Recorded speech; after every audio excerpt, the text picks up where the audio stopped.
Tuning in to the online broadcast network, AFTERBUZZ TV. Over 20 million weekly downloads in over 150 countries, and your #1 source for after-show entertainment.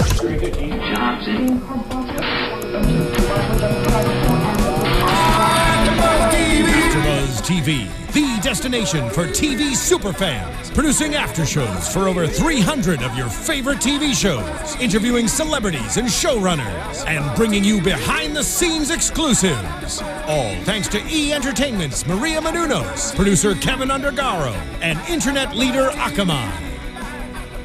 Now, let the buzz begin! We're just waking up a little bit. It's late here in Los Angeles. We're finding new Forever songs every week. We always want to know your suggestions. Hi, guys. Welcome to AfterBuzz TV's After Show for Forever. I am your host, Kate Aquillano. You can find me on Twitter and Instagram at Kate Aquillano. I am joined by... Hi, everybody. It's so good to be back. Pegah Rad here. You can find me on Twitter at Pegah Rad. It's been a while. It has been. I've missed you. I've missed you, too. I missed you guys. It's been 2 weeks, 3 weeks. 3 weeks. Way too long of a break for Forever. Yeah, and Marielou not joining us tonight. She hurt her knee doing hot yoga, so we wish her the best. Everyone tweet her some best wishes because she needs to recover. That knee is not, that knee injuries are not fun. Not fun. Not at all. She's on crutches. It's not good. But we wish you the best, Marielou. We miss you. This is season 1, episode 18. Only 4 more left, which is crazy. Season 1, I remember back when it was just beginning and we're like, are we going to get 22 episodes? What's this happening? Yeah. 18. I know. It seems like forever ago. Forever. Well, this one is called Dead Men Tell Long Tales. And this is finally a title that I understand. When we had a writer on a couple weeks back, we're like, what do these titles mean? Yeah, how do you come up with these? But I guess in this one, it took 200 years to finally find out how the story ended. So that's why it's... there we go. That's my That interpretation. makes sense. Yeah? Yeah. All right, well, let's dive in. Of course, follow along on Twitter. If you have any comments for us, use the hashtag ABTVForever. We open with some men at a bar talking, and they kind of allude to a treasure hunt. So I was intrigued. Did you have any idea where the episode was going with that little tidbit? No idea. It was like, Not at all. you were like, pirates. I got a feeling it was like seamen, you know, like pirates. Marissa chuckled. You know what I mean? But you could just tell that they were a sort of type of men that are pirate. Like, they gave off a they're pirate. At the bar, it was like, arr, like, yeah. No, I kind get of rugged. it. Rugged is a great description word. And then it cuts to this Medford Maritime, and we see the guy who's giving the speech at the bar in the scene earlier. He like opens the door, surprised, and then he is stabbed by a harpoon. Yeah, I haven't seen a harpoon ever. I mean, he's a pirate. I called it an arrow, and then they called it a harpoon. I was like, oh, that's what it is. We can call it an arrow. That's okay. I'm good with that. But we always start with Henry and Abe with each episode. Like, Henry is always, like, with Abe for his first scene in each episode. And they're at the antique shop, and Abe receives a new box of maps. So you're just like, it's all coming together. It's about ships. Piece by piece. It's treasure hunts. It's pirates. This is where this story is going. And they're kind of talking about all of his deaths. Yeah, and he says that his deaths were a lot more exciting back in the day, like an avalanche or I don't know what else he names, but yeah. He's like, are you saying I'm getting boring? It's like, if you live for 200 years, you think you could, like, come up with more stories, but Abe says he has heard all of them. And he's like, test me. Yeah. Say a year, I'll tell you how you died. And he's pretty good. He is. But we haven't had him die in a while. We haven't, and I want to see it. And we only have 4 Something more episodes. Fun. Maybe he'll, I don't know. We need him to die. We do. Because I feel like that's a way people, he's most vulnerable when he dies, obviously, because he comes out of water naked. But it's also like, who's around him when he dies? Yeah, and how like does he explain it to these people? Exactly. So it definitely is a big thing to happen within a storyline. Do you think we'll have one by the end of the season? I'm hoping. I'm hoping too. Which, that'll be maybe a prediction once we get to the end of this episode. Okay, we'll hold off. Guys, let us know if you want him to die or not and how Yeah. Love to hear your comments. Because, I mean, who doesn't want to see him walk out of the water naked? We know he's going to live, so don't worry about it. Yeah. Then we go to the crime scene. The victim's name is Rick Rasmussen. Mm-hmm. He is a pirate. He owns Medford Maritime. He basically hunts for treasure in shipwrecks. They fast forward to the morgue. There's really not a mystery in how he died. Yeah, but I loved how at the crime scene, Henry calls it, death by this ancient harpoon. And Hanson's like, well, your partner knows a lot about ancient harpoons. Of course he does. And Lucas takes that like, my partner? Yeah, I guess we are partners. Like, he's so excited that finally somebody's acknowledging it. Yeah. And then he, goes to mention, famous partnerships over, recently. And Morgan's like, I don't know who you're talking about. He's like, Lethal Weapon, Starsky and Hutch. He's like, who? It's like, how come Lucas does not catch on to these things that he does not know any, pop culture references? Exactly. Because if I make a pop culture reference nowadays and, nobody gets it. Like, are you living in a cave? Or Exactly. You think? I don't know. They need to pick up on these context clues. He is 200 years old, people. They go to the Medford Maritime warehouse. This is where the victim keeps all of his treasures, and they're hoping they can kind of find stuff because when they were doing the autopsy, they found gold behind his teeth, as if he bit a gold coin.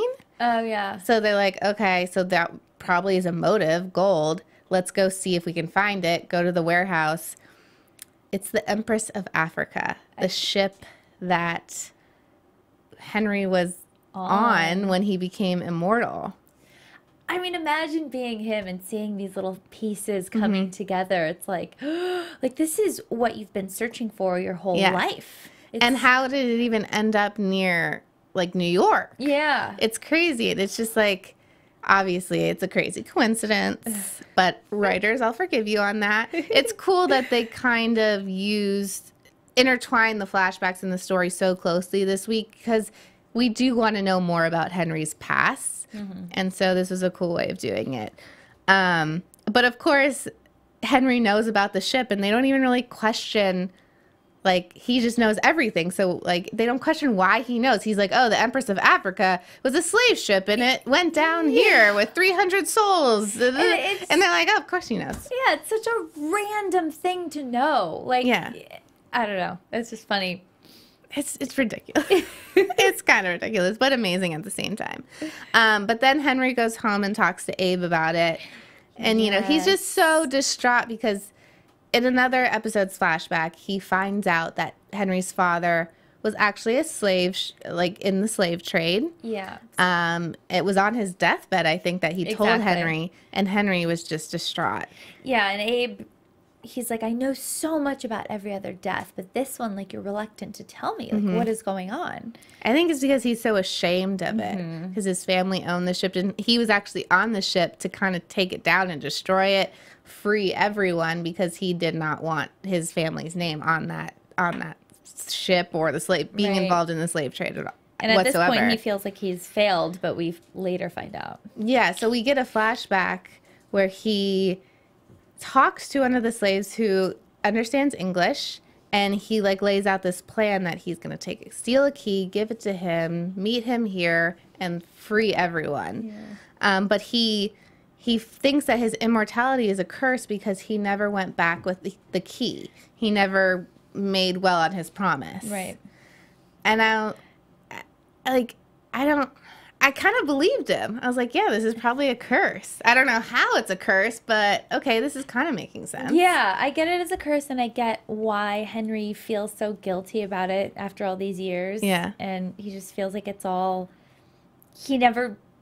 There's no closure. Exactly. So he's like, that's where your mind goes, that this is just punishment because he wasn't able to do what he wanted to do and save these people's lives. Next, they go to all the pirates, all the good pirate people are having kind of a memorial for Rick at this bar. Getting drunk. Yeah. I mean, that's kind of what they do all the time. And you see this guy named George George something, yes. George something. He's making a toast basically saying, you know, it was his partner, but I don't know. You know, they're pirates. You kind of like, you love them sometimes, you hate them sometimes. Yeah, I think. and at this point, they're planting all of the suspects for us. Like, they're just giving us a slew of people that we might, you know. And they kind of, I know, they're like, oh, I don't talk to cops. But then Henry walks in and he's like, okay, I'm going to talk to this guy because he has, like, some stingray, jellyfish whatever, scar. And those are crazy-looking scars. I didn't know you got that I from didn't that. know either. I thought you just, I don't know. Like, it stung you, and then, but those were, like, gnarly scars. They're, like, they're actually kind of pretty. I mean, they were. It was like a tattoo. Anyway. But, yeah, so he talks to this guy named Davey, and then, of course, Henry sees that the big guy by the door hasn't taken his eye off Davey since he started talking to him. Only Henry can have a conversation with somebody, but his eyes and attention is completely somewhere else. So then he tells Jo and Hanson, like, okay, Davey and the big guy by the door. Then he's just talking to the bartender. She has 2 different color eyes, so... Kate Bosworth has that. Do you know that? I didn't know that. Yeah. Kate Bosworth. I think she has a blue and a green. But yeah, it's a genetic trait. I forget what it's called. Marilou's not here to write down. Oh, did you write that? She's in charge of the scientific words, and if she's not here. Heterochromia. Heterochromia. Yeah. But he sees when she pours the scotch, her hand kind of like shakes. And I guess that's it's the decompression sickness. So when divers go, you know, under that pressure. But then how did he relate her to Rick? I don't think yet. Oh, but she kind of like just ignored the question. Well, okay, yeah, because when she was behind the bar and he started asking questions, she looked over at the big guy, and I think Henry saw that too. So, and then she gets her stuff and leaves right away. Yeah, not smart. Like Margot. A little suspect. Very suspect. Yeah. Yeah. Then the 3 of the suspects like go around the back and they're like yelling, "What did you tell them? Like, what did you? Don't talk to cops." And then of course Henry walks up and he's like, "Yeah, I was right. Yeah. Like what? Like which one of you killed Rick?" Then of course Hanson and Jo come around the corner and save him, and they're like, what part of not staying in the bar do you not understand? Yeah, exactly. I love in moments of, it's usually when they're arresting someone or pointing a gun at someone. Yeah. Jo's always questioning Henry. It's probably 3 times in this episode. Yeah. One at the bar, one at the warehouse where she's like, what are you doing here? And then the last part, I guess the other way around, Henry walks in and what does he say? Something like, you brought a gun to a date? Yeah, exactly. Yeah. So it's like moments that should be really, you know, high pressure. Also, it's very funny. That's actually a really cool observation because it's kind of like that's the first person they think of because that's the first person like they care about so much. So they're always like checking in with each other maybe. That's cute. Because they're always worried. Oh my God. That's adorable. So adorable. Yeah, because it's only with them 2. It's nothing else. Yeah. Oh. They want to make sure the other is okay, is safe. I'll take it. Take it. So then they go and interrogate all 3. Henry requests to be in the interrogation room. Lieutenant agrees. This part was so funny. I love the quick cutting. Yes. So the quick cutting of all the interrogations, and it's Henry sitting in the corner. You see him, you know, in the distance. So about the Empress of Africa, and it's like he has to get his one question in. And the lieutenant's like, what? She's picking up on it. And she's like, what is his obsession with this ship? Because that has really no, like, cool, they were, you know, they found the ship, but someone was murdered, so, like, let's ask questions about that. Yeah, it's so funny. Oh, my God. But basically, they all have the same story, so they kind of are at a standstill with that. Then Henry and Abe have this amazing plan. I love how he's like, let's grab sandwiches first and then we'll break into the warehouse. Like, he's so game to go in. I love Abe. I do too. He's always up to help. He is. I love how they kind of, when they weave him into the actual interrogation, like he always has like a side story. Yeah. But when he actually helps out with the case, I like it. He's so proud of it. He just wants to help. Yeah. They're in the warehouse and they find basically a coffin. And there's a skull with a bullet hole in it, and the teeth. He sees the teeth, and he can tell by the flashback to the guy the slave who spoke English, who he told his plan to, he pretty much thinks that this is his body. And this is the first time I've thought about this, but his memory is real good. Yeah, but I also... He's remembering somebody's teeth from 200 years ago. I know I'm skipping ahead, but we find out that that guy lived. So, like, who was that? Necessarily wasn't him. Oh. Right? Yeah. I mean, maybe he died after they overtook the ship. Okay. Yes. Because he didn't die on the boat. Otherwise, they would have thrown him over, like they said. So maybe he died after they died later. Still on the boat, but when they were in control. Yes. But why did he have a gunshot to his head? Oh gosh, I don't know. We need to talk to Matt Miller because there's a question here. I don't get it. But yeah, so he thinks it's the slave he talked to, but I'm not so sure. It's either somebody else or he died a different way, but he still got a proper burial because they were in the free land. Interesting. So maybe if you guys have a theory, tweet us because I'm a little confused on that point. But keep going. Someone breaks in while they're broken. Someone else breaks in, and they're like, Henry's like, there are precious artifacts here that we have to stop him. And Abe's like, well, as an antique myself, I think we should not stop him. I was like, you're cute. I would have just told Abe to hide and then I'll go deal with the bad guy if I die. Okay, cool. Exactly. You don't ever like see him think that way, but he should think that way. Like, all right, I'll go save him because whatever. What's gonna happen? I'll come back. It's fine. He chases after him, of course, because Henry always has to do the right thing. And just as he's leaving the building, NYPD show up. They get him, but they're also like, what the heck are you doing here, Henry? Yeah. And Joe strikes him from the record, so he's not, like, in the police report, because that was definitely illegal, what they did. Yeah. But she questions, again, his obsession with this ship. And it's like, how do you explain this? Did he give an explanation? He explains that, like, 300 people died and, like, we should have a right to investigate their murder.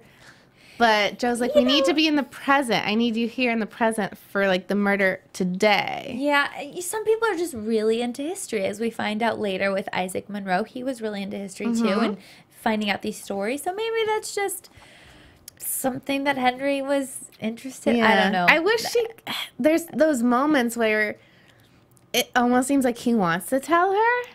And you almost wish that he does tell her. And it would just make things so much easier on him. It really would. There's that little pause. And it's like, is he contemplating telling her? Please tell her. Do you think at the end of the season, somebody will find out? I think someone will get a clue. Okay. Like, will question it. I don't know if they'll find out everything, but maybe someone will get, like, a glimpse into, oh, my God, this guy is not normal. Yeah, we have 4 episodes left. I think maybe. Knock on wood. Fingers crossed. I don't have any wood. Wood. I need him to tell Joe.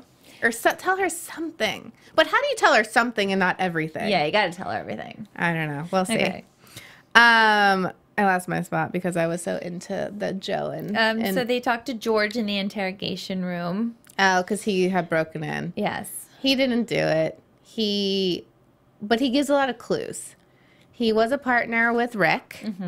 They found the Empress of Africa together. However, Rick's boat wasn't equipped to go that deep because apparently the ship was really deep and he needed to pretty much re-outfit his boat, which would cost millions. 1.7 million. Yeah. So he basically was like kind of kicked out of the group because someone died because they went so deep. Someone died, and then he kind of didn't have the stomach to go that deep either. And so Rick was like, well, I don't need you. So, like, he found the ship, but then Rick kind of kicked him out. So he was definitely mad at Rick. Yeah. But he didn't kill him. But why didn't we know he killed him at that point? Did his motive check out? Like, I don't understand how they... I don't know. They're just kind of like, meh, I didn't do it, but here's some info on his ship. Yeah. I wasn't convinced. Let's just say that. At that point, I was like, it could still be him. It could still be him. Yeah, I didn't guess who it was. I didn't until the very end. So the props, writers. Then we get another flashback. Oh, before...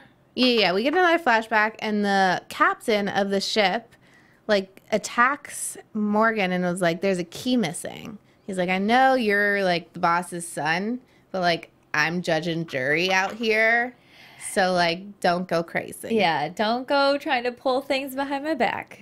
Yeah, which I guess it was... That flashback just gives you that, like, he was setting his plan in motion, but we still didn't know, like, how it ended. Yeah, so he goes, one of the slaves had a fever, so he went to go tend to him, but we don't know really what happens from that point to when he gets shot. Like, what really went down. Yeah, and I wanted to know. I was like, you're not answering these questions. But then they do a little, NYPD does a little investigating, and they found out that the guy who paid for Rick's new boat was this Isaac Monroe. He owns the Lagos Group, and he was speaking at it was like a club, a maritime club. Like, I think so, because Henry was like, "This is gonna be a black tie affair, that was the and I best need line. to go change." He's like, not for us. And then you see them walking into the vent, and he's like, if you would have just given me 10 minutes, we would have been so much more presentable. I'm like, Henry. I love when he has those moments. Yeah. It's really cute. Oh my God, I love it. That was probably one of my favorite parts. Yeah. But this is when we introduce Cuba Gooding Jr. as Isaac Monroe. He did a really good job. He really did. I haven't seen him in a while and loved him. I love his voice. There's something, there's like a warmness and happiness. It's just like a I can't even say the word, familiarity with Cuba Gooding Jr. I thought it was perfect casting. Yeah, perfect. He was very like... He had that swagger. Like arrogance, but not too much. Right. It was like... He wasn't annoying. Yeah. And it was like, oh, okay. He was likable. He was likable. A likable rich man. Likable. Introduce me to one of those. So then he's kind of avoiding their questions. And then he, like, looks over and he's like, I hate public speaking. And he goes and, like, makes this speech. And during the speech... He showed, because no one knows where, bless you. Excuse me. Thanks. No one knows where this gold is. He uncovers $7 million worth of gold found on the ship, and he donates it to the Walker Institute. Yeah, and they're like, did he just give away his motive? That was huge. I mean, if he was even a suspect for a second. But that also, like, because he doesn't need the money, obviously. Right. I mean, you want to keep it, but so it almost makes him more of a suspect because he's like, are you going to arrest me for that gold that I just gave away? Like, no. Right. So it's like, are you trying to just be really smug about this, or are you actually not involved whatsoever? Yeah, that's true. At that point, I was still, but I kind of knew it wasn't him, just because we know he's in a couple more episodes. And he becomes a love interest for Yeah. Joe. So he didn't do it. But maybe knew more about it or something. Something. But while they're at the event, there is a call for Henry. I knew it was Adam. You did? Yeah. I did. I mean, when does Henry get calls? That's it's Adam. true. Does Always. he not have a cell phone anymore? He doesn't have a cell phone. Oh, that's right. He never had one. No. Okay, that's right. He's not with the times. That's just funny. But Henry Morgan, Henry, Dr. Morgan, Yes. Dr. Morgan, you have a phone call. But I did not expect for Adam to be there. Neither did you? I. No, when he creeps out from behind the statue or And whatever that was. of course, he makes a mention about his clothes. Because he's like, are you really dressing like this for this event? Yeah, he's like, look at me. He's like, it talks like amazing. But he talks to him about the gun he was killed with the first time. The Flintock. The captain's Flintock. It's actually in that room under a case because it was found with the ship. And he makes a mention to looking for a way out and points to the gun. But that, like, we get to it later, but then I think Joe comes in and he has to, like, Adam leaves. And so I'm like, what does he mean?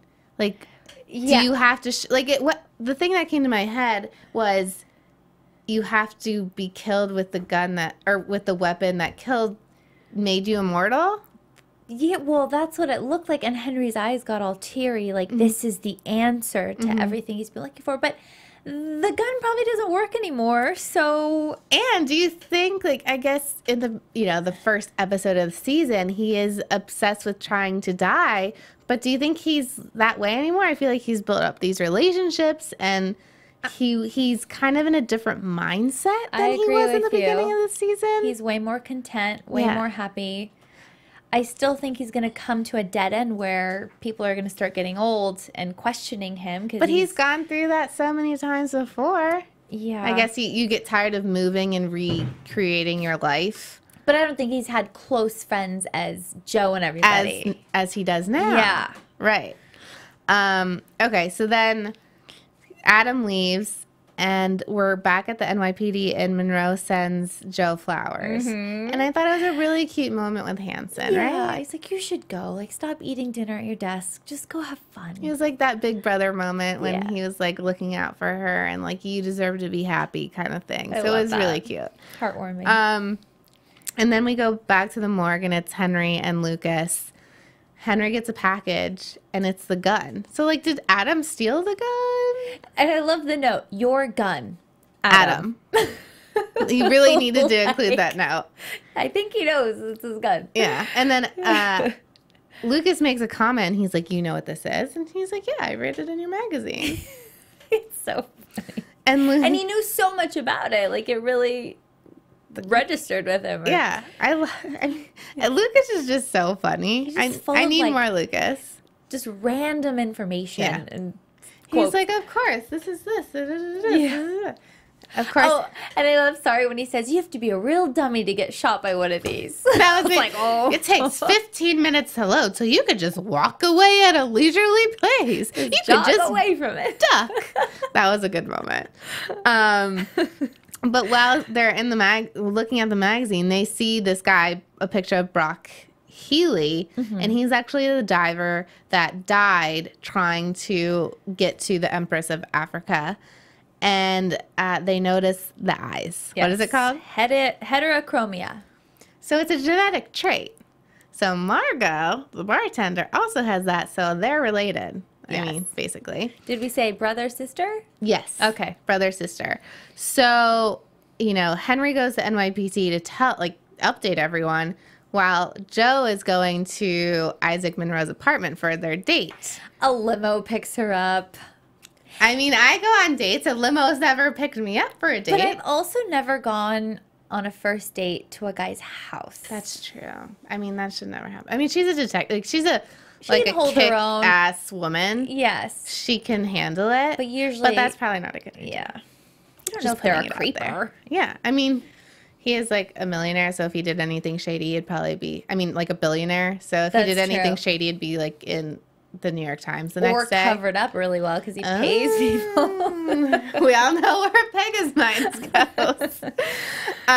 So they figure out Margot's connected. Margot's pretty much the killer because she wants to revenge her brother's death. How do they realize? Do they ping her cell phone? Yes, they pinged her cell phone, and it's like, oh, it's right by Isaac's building. I gotta call Joe. And of course, Monroe had turned off her phone because she can't be working. Sorry, Martinez, because she can't be working on their date. Yeah, he just turns it, like reaches into her purse and turns it off. I was like, not okay. And then Monroe tries to make a move. Yes, and she's like not ready for it. I hope she lets her guard down because we know that he's going to stick around for a couple episodes. And, this is the first kind of date situation we've seen her on in this season. And we all know her husband passed away. So, I hope she so too. Lets some stuff happen. I think she will. All right. Good. Well, she goes to the bathroom because she needs to, take a breather while Marvin Gaye is playing very loudly. And, when she comes out, I thought he was dead because Margot's over him with a knife. Yeah. Well, I thought she really hurt him because I know he was in a couple more episodes, so he wasn't dead. But I was scared for his well-being. I was too. And then she kind of goes and girl fights the chick. I loved it. She did this one pow, with her arm back. We need to go to a class. We should. Self-defense classes. Yeah, we might have to do that. Totally. I want to be able to do that. And then Hanson and Henry get to the door, and Hanson's like, oh, God, Marvin Gaye is playing. You know what that means. And Henry's like, what? What does that mean? He has no idea. He's like, we could be cute. totally wrong about this. And then they're like, they're fighting inside. And then they hear like the grunting, and Henry's like, yeah, that's definitely not sex. Yeah. They bust in. They arrest Margot. Monroe he just got hit in the head. He's going to survive. Yeah. Henry's like, did you really bring a gun on the date? Yeah. It was a cute moment. So funny. Again, they check in with them, each other first. There go the NYPD, download Monroe on like why this girl was after him.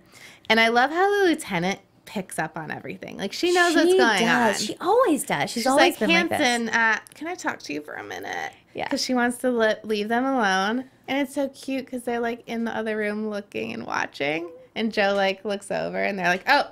Yeah. Like pretending. So cute. Oh. I don't know. I hope something. I mean, I know he's only here for like 3 episodes. But I kind of like them. This will be the first thing for Martinez to kind of start getting over it. And maybe there'll be more dates after this, but this is probably going to be the first one that she actually maybe cares about. Because other ones are just little hookups here and there. Exactly. I liked him. I did too. But they agree to a second date, which is a good sign. But as he's walking out, he runs into Morgan. And, of course, he has to ask him about the ship, about the map. And it was a really touching moment because Isaac Monroe tells him the story of, this guy was shot. And he dropped the key when he was shot. And then they used that key to free everyone. And so Henry is so relieved to find out that his plan actually worked. Yeah. And he helped free all the slaves, and no one died. At the end of that story, all because somebody dropped a key. Yeah. And he walks off. I was like, oh. And we both look at each other and we're like, fine. We liked it. But yeah, that was a really cute moment. And then it always ends with Henry and Abe. Oh, yes. They're talking about, the ship, and he tells Abe about the story. He's not, it's a happy ending. And then ring, ring, Adam's calling. So his theory. He was stabbed with what was it called? The Puglio? He was, I don't know. With the dagger from 2,000 years ago. And he lost it. He had it, but lost it. So now there's no way for him to test his theory. And he's like, when you muster up the nerves to try it, let me know. Because he never had enough guts to test his theory. Because he thinks if the way you die is using the weapon that made you immortal. So he wants Henry to test this theory. But I don't think this gun works. I mean, it looks all nasty and can make it. It's Henry Morgan. He can make the gun work. But I love how Adam makes a reference to time, because how they're immortal. Time doesn't really mean anything to them. They don't care about seconds or minutes or whatever. And as soon as he hangs up, he hears the clock ticking as if now time matters because he has an endpoint. And that makes me think he's really thinking about testing the theory because now time matters. That's a great point. I didn't pick up on that. Wow. That's why it's ticking. Because he says, Abe, when did you get this clock fixed? He's like, it's always been ticking. You just didn't hear it. Yes. Good one. Oh, thank really you. Really good pickup there. So, is he going to do it? Is he going to test his theory? I don't think so. I don't know. No. We wouldn't have a show. Or maybe the theory doesn't work. Maybe that's how the season ends. Okay. And you just don't know if it worked or not. Oh, they couldn't be that mean. Oh, they might be that mean. Don't be that mean, writers. I want an answer. We'll see. Don't leave us hanging. Before we get into predictions, just a reminder, guys, to watch us on YouTube, listen to us on iTunes, SoundCloud, leave comments. We always want to know what you think. Give us 5 stars on iTunes. We'll answer you guys. We always check them. Pegah always checks. I love it. I love hearing from you guys. I do too. It's the best. The best. But now let's get into some predictions. And now, your AFTERBUZZ TV predictions. What do you got for me? Okay. Well, we know, guys, Donnie sings next episode. The storyline we directly made for the show is happening next week. I still can't believe that this happened, and I'm so happy it did. So we're going to have to see if we can reach out to Donnie. I think Donnie's going to call in next week, and we're going to talk about, him filming the scene and the discussions they had and how we played a part in planning this scene. How they picked the song, exactly. all of that. So next week, Donnie. So it looks like they go to like a concert or a rave or something. And obviously we see Isaac Monroe still there. I think we're going to get some more tidbits about Henry's curse. Just a couple more things that either about the Flintock or something else. But, I mean, we only have 4 episodes left. So, something else. I don't see Adam as being very threatening anymore. I think they're almost working together now. Yeah. Because let's figure this out. They're both searching for the same thing. And Adam is helping Henry, he helped Henry obtain the gun, and now Henry's going to help Adam by kind of testing out, is this theory accurate? Yeah, exactly. So he's not really a threat anymore. I'm sure that'll change. Maybe. And he's supposed to be the villain. Yeah. Yeah. But yeah, that's it. I wrote this at the end of my notes but we still don't know why he's immortal. And that's what I want to know. He was shot, we find out why he was shot, how, what happened on the ship. But why did that shooting make him immortal? So do we think that everybody that was shot with that gun is immortal? Because then that's probably a lot of people. Because Adam wasn't given the curse, quote, curse. He was killed with a dagger. So I don't think it's linked to the weapon. So what is, I want to know. There's a bigger tie. I mean, why did that incident make him immortal? Yeah. Well, I guess we'll find out. That's what I want to know. We better find out. That's what I want to know. I actually like seeing Adam, but I think he's definitely going to turn back to that villainous. Something's going to happen. He's still that guy that doesn't care about anything. Maybe he forces Henry to use the gun and try it, and he doesn't want to. Maybe. We got to figure this out. Or threatens Abe if he doesn't. Something. Okay. So that's what I want to know. And then I'm really excited to see more Cuba Gooding Jr. Yeah. Because I thought he did a really good job. He did. All right. Cool. Well, thankfully, we actually have an episode next week. Yes. So we don't have a 3-week break, so you get to see you guys. Where can everyone find you on social media? You can find me on Twitter and Instagram at Pegah Rad. And you can find me on Twitter and Instagram at Kate Aquillano. And we'll see you next week, same time, same place. Hopefully Marielou will join us. Yes. Thanks, guys. From executive producers Maria Menounos, Kevin Undergaro, Phil Svitek, and the entire AFTERBUZZ TV staff, we would like to thank you for listening to the AFTERBUZZ TV network. To watch or listen to other after shows and post comments or questions, be sure to visit AfterBuzzTV.com. I'm Sir Richard Wentworth, and this has been a presentation of AFTERBUZZ TV. Buzz you later. The views expressed herein are those of the hosts only and do not necessarily reflect the views of AfterBuzzTV or its owners or principals.